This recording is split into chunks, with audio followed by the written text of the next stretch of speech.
ಬೆಂಗಳೂರಿಗರನ್ನ ಬೆಚ್ಚಿ ಬೀಳಿಸಿದ ಭಯಾನಕ ಹತ್ಯೆ ಇದು.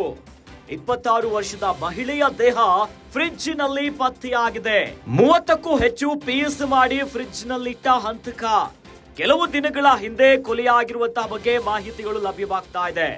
ಬೆಂಗಳೂರಿನಲ್ಲಿ ಸೆಟಲ್ ಆಗಿದ್ದಂತಹ ಹೊರ ರಾಜ್ಯದ ಮಹಿಳೆ. ಈ ಬಗ್ಗೆ ಹೆಚ್ಚುವರಿ ಪೊಲೀಸ್ ಆಯುಕ್ತ ಸತೀಶ್ ಮಾಹಿತಿಯನ್ನ ನೀಡಿದ್ದಾರೆ. 26 ವರ್ಷದ ಮಹಾಲಕ್ಷ್ಮಿ ಕೊಲೆಯಾದ ಮಹಿಳೆ. ಇನ್ನು ಕೊಲೆಯಾದ ಮಹಿಳೆಗೆ 4 ವರ್ಷದ ಮಗು ಕೂಡ ಇದೆ. ಮಾಲಿನಲ್ಲಿ ಕೆಲಸವನ್ನ ಮಾಡ್ತಾ ಇದ್ರು ಕೊಲೆಯಾಗಿರುವಂತಹ ಮಹಾಲಕ್ಷ್ಮಿ. ನೆಲಮಂಗಲದ ಬಸವಣ್ಣ ದೇವರ ಮಠದಲ್ಲಿ ಪತಿ ಕೆಲಸವನ್ನ ಮಾಡ್ತಾ ಇದ್ರು. ಗಂಡನನ್ನ ಬಿಟ್ಟು ವಯಾಲಿ ಕಾವಲ್ನಲ್ಲಿ ಒಂಟಿಯಾಗಿ ವಾಸವನ್ನ ಮಾಡ್ತಾ ಇದ್ರು. ಇನ್ನು ಹಲವು ದಿನಗಳಿಂದ ಪತಿಯ ಕರೆಯನ್ನ ಸ್ವೀಕರಿಸದಿದ್ದಕ್ಕೆ ಅನುಮಾನಗಳು ಶುರುವಾಯಿತು. ಇಂದು ಪತಿ ಬಂದು ಬಾಗಿಲನ್ನ ತೆರೆದು ನೋಡಿದಾಗ ಘಟನೆ ಬೆಳಕಿಗೆ ಬಂದಿದೆ. ಮಹಾಲಕ್ಷ್ಮಿ ವಾಸವಿದ್ದ ಮನೆ ಬಾಗಿಲು ತೆರೆದವರಿಗೆ ಆಘಾತ ಕಾದಿತ್ತು. ಸೆಪ್ಟೆಂಬರ್ 2ರಂದೇ ಕೊಲೆ ನಡೆದಿರುವ ಬಗ್ಗೆ ಮಾಹಿತಿಗಳು ಲಭ್ಯವಾಗ್ತಾ ಇದೆ. ಮಹಾಲಕ್ಷ್ಮಿಯ ದೇಹವನ್ನ ಕತ್ತರಿಸಿ ಫ್ರಿಡ್ಜ್ಗೆ ತುಂಬಿರುವಂತಹ ಹಂತಕನಿಗಾಗಿ ಈಗ ಪೊಲೀಸರು ಬಲೆಯನ್ನ ಬೀಸಿದ್ದಾರೆ. ಬೆಂಗಳೂರಿನಲ್ಲಿ ಬೆಳಕಿಗೆ ಬಂತು ನೋಡಿ, ಬೆಚ್ಚಿ ಬೀಳಿಸುವಂತಹ ಭಯಾನಕ ಹತ್ಯೆ ಇದು. 26 ವರ್ಷದ ಮಹಿಳೆಯ ದೇಹ ಫ್ರಿಡ್ಜ್ನಲ್ಲಿ ಪತ್ತೆಯಾಗಿದೆ. ಬೆಂಗಳೂರಿನ ವಯಾಲಿ ಕಾವಲ್ನಲ್ಲಿ ಇಂಥದ್ದೊಂದು ಬೀಭತ್ಸವಾಗಿರುವಂತಹ ಕೊಲೆ ಪ್ರಕರಣ ಈಗ ನಡೆದು ಬಿಟ್ಟಿದೆ.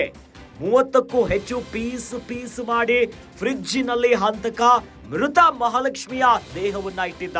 ಕೆಲವು ದಿನಗಳ ಹಿಂದೆ ಕೊಲೆಯಾಗಿರುವಂತಹ ಮಾಹಿತಿಗಳು ಲಭ್ಯವಾಗ್ತಾ ಇದೆ. ಬೆಂಗಳೂರಿನಲ್ಲೇ ಸೆಟಲ್ ಆಗಿದ್ದಂತಹ ಹೊರ ರಾಜ್ಯದ ಮಹಿಳೆ ಮಹಾಲಕ್ಷ್ಮಿ. ಈ ಬಗ್ಗೆ ಬೆಂಗಳೂರಿನ ಹೆಚ್ಚುವರಿ ಪೊಲೀಸ್ ಆಯುಕ್ತರಾಗಿರುವಂತಹ ಸತೀಶ್ ಮಾಹಿತಿಯನ್ನ ಕೊಡ್ತಿದ್ದಾರೆ. ಕೊಲೆಯಾಗಿರುವಂತಹ ಮಹಿಳೆ ಮಹಾಲಕ್ಷ್ಮಿ 26 ವಯಸ್ಸಿನವರು.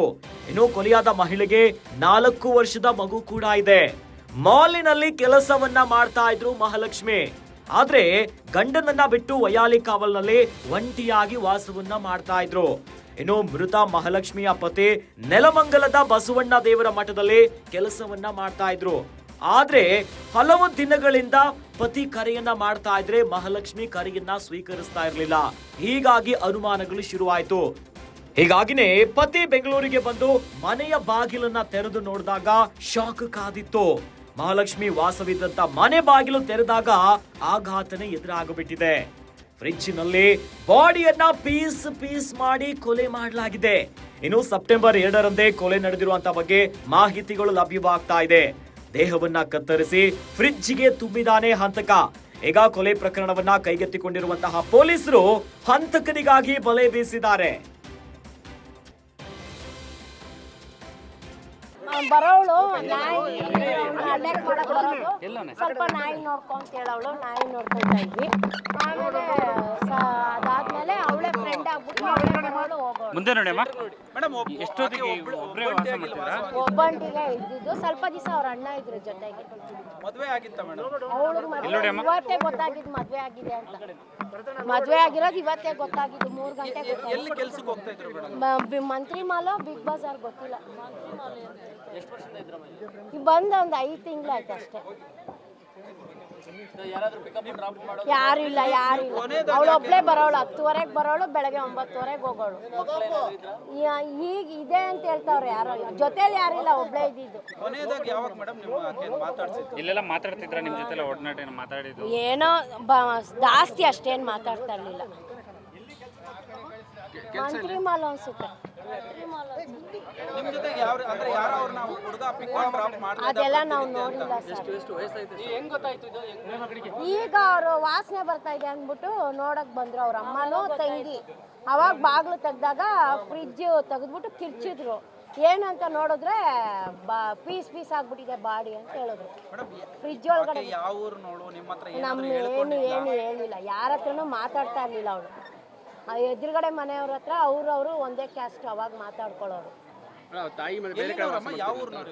ಗೊತ್ತಿಲ್ಲ ಸರ್, ನಮ್ಗೆ ಊರೆಲ್ಲ ಗೊತ್ತಿಲ್ಲ. ಅವ್ರು ಕನ್ನಡ ಮಾತಾಡೋರು. ನನ್ನ ಹತ್ರ ಮುಸ್ಲಿಂ ಅಂತೆ ಅವರು.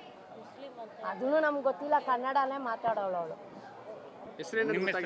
ಹೆಸರು ಫಸ್ಟ್ ಫ್ಲೋರ್ ಅಲ್ಲಿ ಒಂದು 1 BHK ಮನೆ ಇದೆ. ಮನೆ ಒಳಗೆ ಸುಮಾರು 26 ವಯಸ್ಸಿರುವ ಒಂದು ಲೇಡಿದು dead body cut in two pieces ಫ್ರಿಡ್ಜಲ್ಲಿ ಸ್ಟ್ಯಾಕ್ ಮಾಡಿದ್ದಾರೆ.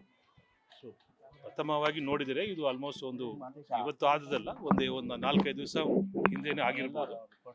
ಸೊ ಈಗ ಸ್ಥಳಕ್ಕೆ ಸೋಕೋ ಟೀಮ್ ಬಂದಿದೆ, ಆಮೇಲೆ ಡಾಗ್ ಸ್ಕ್ವಾಡ್, ಫಿಂಗರ್ ಪ್ರಿಂಟ್ ಎಲ್ಲ ತರಿಸಿದ್ವಿ. FSL ಟೀಮ್ ಬರ್ತಾ ಇದ್ದಾರೆ ಮತ್ತು ಉಳಿದ ಇನ್ವೆಸ್ಟಿಗೇಷನ್ ನಾವು ಮಾಡ್ತೀವಿ. ತೀರ್ಕೊಂಡವರು ಐಡೆಂಟಿಫಿಕೇಶನ್ ಆಗಿದೆ, ಈಗ ತನಿಖೆ ಆದ ಮೇಲೆ will give you full details. ಮಾಡಿದಂತ ವ್ಯಕ್ತಿ ಯಾರು ಸರ್? ಆಕೆ ಯಾವಾಗ ಬಂದಿದ್ಲು ಇಲ್ಲಿಗೆ, ಏನು ಎತ್ತ ಅಂತ ಹೇಳಿ? ಈಗ ಪೊಲೀಸ್ನವ್ರು ಬಂದು ಒಂದು 20 ನಿಮಿಷ ಆಯ್ತು. ಸೊ ತನಿಖೆ ಆಗ್ತಾ ಇದೆ, ನಾವು ಆಮೇಲೆ ಶೇರ್ ಮಾಡ್ತೀವಿ ಇನ್ಫಾರ್ಮೇಶನ್. ಎಲ್ಲಿ ಅವಳು ಏನು ಡೀಟೇಲ್ಸ್ ಕೊಡ್ತೀವಿ. ಸಿಕ್ಕಿರುವಂತ ಡೀಟೇಲ್ಸ್ ಸರ್, ಎಲ್ಲಿ ಆಕೆ ಎಷ್ಟು ದಿನದಿಂದ ಇಲ್ಲ, ಅವರು ಇಲ್ಲಿಯವರೇ, ಬಟ್ ಬೇರೆ ಸ್ಟೇಟ್ನವರು, ಬಟ್ ಇಲ್ಲೇ ಕರ್ನಾಟಕದಲ್ಲಿ ಸೆಟ್ಲ್ ಆದವರು. ಸೊ ಹೆಚ್ಚಿನ ಮಾಹಿತಿ ಕೊಡ್ತೀವಿ, ಸಂಬಂಧಿಕರಿಗೆಲ್ಲ ಮಾತಾಡ್ಬಿಟ್ಟು ಕೊಡ್ತೀವಿ.